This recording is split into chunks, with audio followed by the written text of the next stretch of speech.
What's up, everyone? I am, of course, Star Before Time, and in today's video, we will be discussing some quite serious stories that have come out over the past few days in the wrestling community, particularly involving a creator by the name of Mr. Teshk. Now, I personally have some experiences with Teshk, but I will speak on those towards the end of the video, as I want to get out the much more serious claims first and put myself to the side for this video. Also, this video will have minimal editing, as I am attempting to capture the words and the stories of others, and I don't want to mess this up, as it is quite important. So, let's just start from the beginning, shall we?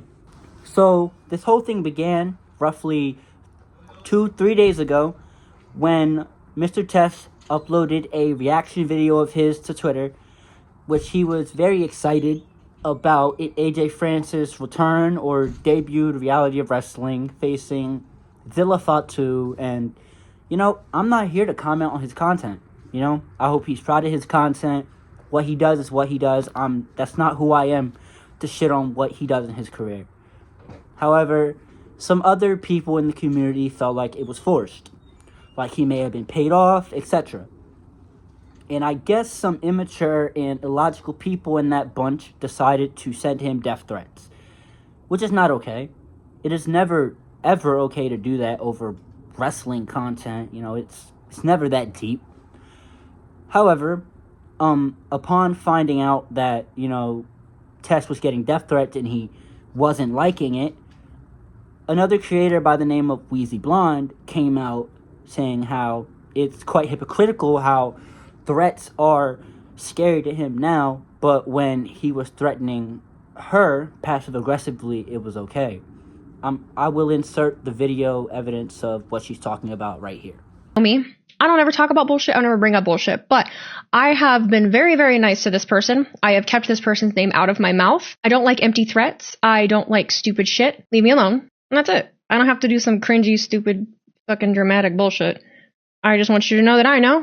Whether you're talking about me, whether you're talking about other people, we don't do that in this community. We don't threaten other people in this community. No one is stealing any opportunities from anybody else. We all want to succeed. There's a seat at my table for everyone as long as you treat me with respect and we mesh well together. If you've said things to me and spoken to me in a way that I don't want to be spoken to, I'm not going to associate with you. And I don't have to. We don't do that here. Assert your dominance. Beep, beep. Not insertive, assertive, SpongeBob. And it takes a lot for me to do that. If you're going to be dramatic as hell, dramatic. I am so happy for you. But I'm coming for you. Get the fuck out of my face. That's the silliest shit. Could be fucking for real, y'all. We don't do that here. We don't do that here. As you just seen, Wheezy felt quite slighted by Teshk's insinuation that he would take their success, which is very, very corny. It's very lame action to do. I don't understand why you would. There's plenty of food for all of us to eat, if you know what I mean. But, I can understand, why she felt that way. It's weird behavior, but it's weird behavior that you could just pass off as being like a little too parasocial. But that's not the end of Wheezy's accounts. She also dropped the following tweets, which I will read to you. I cut ties with a former colleague post SummerSlam Detroit after constantly being made to feel uncomfortable. It was always a competition of numbers and success and conversations I didn't want to be in. I have been blamed for things that have nothing to do with me because of a lack of self-awareness. I get to do things they don't, and I guess I don't deserve that in their eyes. That's what it boils down to. So in the midst of my success and growth, for a fellow streamer to live on-stream insinuate I or anyone else for that matter don't deserve success because they don't have it and throw out an empty threat, I will protect my brand, I keep my head down, and I work and help those with good hearts. I have a reputation and I won't let someone ruin that. Don't threaten me. Essentially, I am putting this out there to protect myself. I have enough screenshotted text messages of him reaching out, prying for information where he believes I and others have been in scenarios and meetings that never happened to justify whatever he isn't happy with. If anyone ever thought I didn't like you or he told you that I didn't, Detroit was when I made the conscious decision to cut ties. His behavior was something I couldn't associate with. My husband and I couldn't leave the city fast enough as we all stayed in the same house that weekend. I stopped contributing to any projects he would be involved in. He went on pretending we were cool. I warned multiple people and made my stance to those around me known. I have literally nothing bad to say or no bad experiences with anyone else he has ever worked with. Last thing I'll say, the silence will speak for itself, and I'm done being forced to interact when I try to keep my distance. I blocked, I avoid, and the days of purposely trying to irritate me for satisfaction are over. Upward and onward, I wish you the best in your future endeavors. With that said, I'd like to first thank Wheezy for her contributions and coming out to share her experiences with Mr. Teshk. I know it couldn't have been easy. I know it took a lot of strength, and I thank you for that, especially since it opened up a dialogue for all of us to share our stories. Also, while we are on the topic of SummerSlam Detroit, I know I said I was going to save my experience because it's quite minor in the grand scheme of things towards the end of the video, but I feel like it better fits in here as it lines up with the SummerSlam Detroit portion of Wheezy's statement. So, allow me to give y'all some backstory. Some of y'all may know I used to do a thing called the Wrestle Talk Awards, where I was intending to uplift and celebrate creators who may not get the appreciation that they deserve. Wrestling TikTok is not viewed highly in the wrestling community, even though there are some great talents and personalities from that niche. However, that idea did not go over very well with the community, and one of the people who was very outspoken, maybe the most outspoken, was Teshk. He went on TikTok Live, called the idea stupid, talked shit about my career, talked about where I was in content, just talking the most shit about me, my idea, and what I was trying to do. Which, looking back, shouldn't have got to me, but I was 19, 20, fairly immature, so it landed. So I made a video in response, basically calling him and a few other creators old, uninteresting, boring, not worth the time, etc. If you're wondering why you got left off the Wrestle Talk awards list. And I'm gonna keep it real with y'all. A lot of y'all are old as fuck. And your content is boring as fuck. And this isn't about age. It's about the fact that y'all older creators have sat here and tried shitting on younger creators for no other reason than you miss your youth. That's it. So I don't want to fucking hear it. Alright? I don't. Get a fucking grip. Get a life. Go talk to your wife. And like I said, this was very immature, and if I had given it a second thought, I wouldn't have made that particular reaction. Thankfully, some other creators reached out to me and said, hey, I understand where you're coming from, but this is the wrong approach to take. In which I went out there, stood on what I said, and apologized to everyone. In conclusion, the awards will go on. However, I apologize to anyone who felt unseen or unheard. I apologize to anyone we forgot to add. I apologize to the older creators for coming off the handle like I did it, y'all.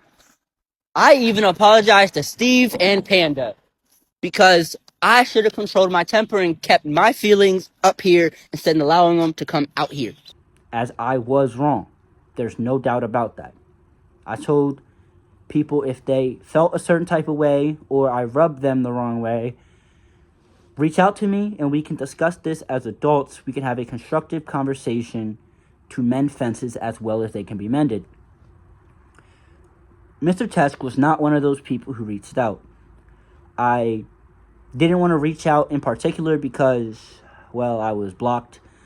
So I just let it be. I figured he didn't take it the wrong way. I didn't hear anything else about it, so I went about my life. 8 months later, I'm at SummerSlam Detroit. 2023. And as I'm leaving the event, great event, Mr. Teshk sees me and in a drunken stupor walks up to me aggressively, fist balled up, talking, oh, you want to talk that shit now? You a bitch, you a pussy, etc., etc. Basically, all but saying, fight me. And luckily, I had the maturity to walk away at that moment, as we were in the middle of Ford Field, and that would have got me banned from WWE events for life. Shout out Jay Aries, because he's really the one that got me to walk up those steps and out the arena. However, looking back on that particular exchange with Teshk, I feel that it was almost an attempt to paint me in a certain light. You know?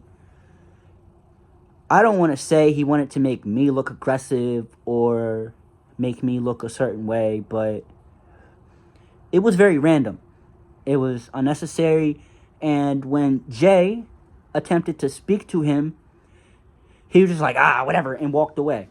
I didn't see him for the rest of the night, even though, I will admit, I told him to step outside. I told him come handle his issue. I'm not going to lie to you. I just wasn't going to do it in the middle of Ford Field. I'm not trying to get banned. But he never came outside. I went about my life as I already knew I didn't have the views or following to say anything and for it to matter. That's pretty much it. Like I said, in the grand scheme of things and everything that has come out, it is extremely, extremely minor. I questioned if I should even include it, but here it is. Now let's get back to the more serious claims, starting with claims made by Unicorn Goth and Muggin Ross, two TikTok creators who had quite a story to tell. Hi man, so I thought it'd be easy to give you a voice note rundown of things because it's easier for me to vocalize it instead of trying to type it in a massive text. I hope that's okay. So the first instance I had with him was when we were at Clash Cardiff. This was the first time I met him in person. We had a group of us that all had an Airbnb. I've known my friends for years, and he was like an extra tag along, and we were like, you know, we'll give the generosity. Had him there. To be fair to him, paid his dues, was really nice when we were hanging out. It was when he started drinking, I started noticing he was trying to flirt with a lot of our friends' girlfriends. He very much was being egotistical about all these fans that met him. He even walked up to a bartender and said, "Do you know who I am?" Which I thought was not very cool at all and made me quite uncomfortable because that's not the image I want to present to myself. I'm very much just a chill guy who just wanted to hang out and enjoy the pay-per-view with my partner and my friends. And then all of that kept going, and then more of what occurred was he started getting very weird with one of our friends, who she is also a content creator. I won't speak on her story, that is for her, but he very much came across flirting and trying to get with her, even though she was very much in a committed relationship at that present time. And then fast forward a bit, we had an okay experience with him, and the next UK event was announced, which was Money in the Bank. We all agreed we were going to go. We sorted tickets and we bought one for him because he said, "Please buy me one and he will pay you back." Months went by, we had no payments, no like even a little bit of money towards it, because a few of my friends were doing it in installments, paying us back. And it was out of my partner's G's pocket. And he very much didn't even apologize to G. But with a month left of the event coming up, he didn't even speak to us.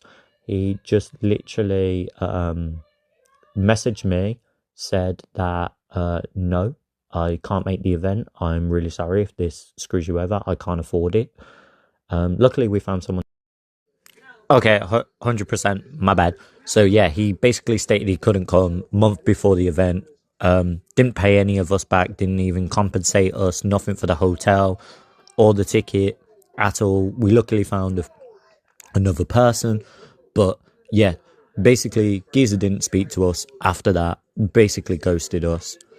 And then yeah, within 3 weeks after him saying he couldn't go to our event, he bought Forbidden Door and he bought SummerSlam and went to both of those. Like, make it make sense. So TLDR, basically he got really, really drunk at Clash at Cardiff because a girl didn't like him. He egoed on all of us, which was awful. And then he, owed us money, never paid us, ghosted us, and just was like, oh, month before the event, I can't pay, so I'm not coming. And that was it. And like, I'm like, bro, that's such short notice. We could have nearly not gone. Like, it's crazy. But yeah, that's my story. And also he disrespected G multiple times. Like, he passive aggressive made comments about her. It made her feel like she wasn't part of the community at times, and it was awful. And yeah, he kept trying to get flirting with like loads of my streamer friends, partners, and like other content creator partners, and it was ridiculous. Like, he just kept flirting with all the girls literally in front of us, and I'm like, bro, what the fuck are you doing? Also, I would like to show all of G's tweets right here. Pause to read. It is basically reiterating everything Ross had just said, but in her own words, and I feel it's important to hear it in her own words. So go ahead and read that. I don't think I even need to start explaining the obvious to y'all. That is very scummy behavior. Bottom of the barrel human being behavior. It is disgusting to do that to people who did something out of the kindness of their hearts, put them out of $500+, and then to ghost them, never say anything else to them, just to pop out to 2 events while you still owe them money. That is very clearly scummy behavior. But unfortunately, that is not the end of the scummy behavior. As now, I want to talk about claims made by Hope Division, aka Eliza. Now, as I did previously, I'm going to read the tweet to y'all. If you want to pause and read, go ahead, but here I go. Now that Mr. Teshk is getting called out, I can finally share that when I went to Elimination Chamber, my friends and I went to the bar with him. He asked both of my friends if they were with me, and they said no. So he said if he were single, he would have tried to get with me. Now, this would indirectly lead to a conversation about the age of his ex-girlfriend, which you can see right there. You can also see G and Eliza discussing this in a bit more detail right here. As you can see, there's a pattern of events surrounding women in his community, and it is only going to get more damning as the next account is actually from one of his viewers, a user by the name of King Kai 19, and they had to make sure I got that right. I really almost fucked that up, I'll be honest with y'all. But they share their account of meeting Teshk, and I will warn you, their account is quite damning. Let's start reading. I was going to stay quiet, but I want to protect the female wrestling fans. Last year, I met Mr. Teshk at Money in the Bank. As someone who just started watching him and a few other streamers, I got a picture with him. That was it. A few weeks later, I ran into him at a Destiny show. He was telling me to get into streaming/content creating, which I took his advice and started. A few weeks later, he sent me a DM on Instagram and had asked me out to dinner, which I had politely said no. I was not interested in him that way, and he kept persuading, and I kept saying no. I knew he had a child, and I don't see myself being with a much older man. I also have genes, which unfortunately make me look younger than I am. I'm 23. He also kept making uncomfortable comments towards me via DM, and even he knew it was going to be awkward when our paths crossed. I went to a wrestling convention a few weeks later, and he kept staring at me during the Destiny show and at this convention. I'm glad to see other people coming out with their stories, because there's a ton of fans who are minors, and I want to try my best to protect them. I'm not the person to expose, but as a community, we have to do so much better and protect our fans. Needless to be said, attempting to take one of your viewers who was excited to see you and try to turn that into a romantic or sexual relationship is never okay. There is a clear standard of power there. Now, I could understand if y'all were mutual creators. You have worked together, there's some history there, like, feel me? Whatever. But she's also 23, and you're damn near 40. Are we dead ass? Is it... Do the women your age just not like you? Because why are you shopping in my market?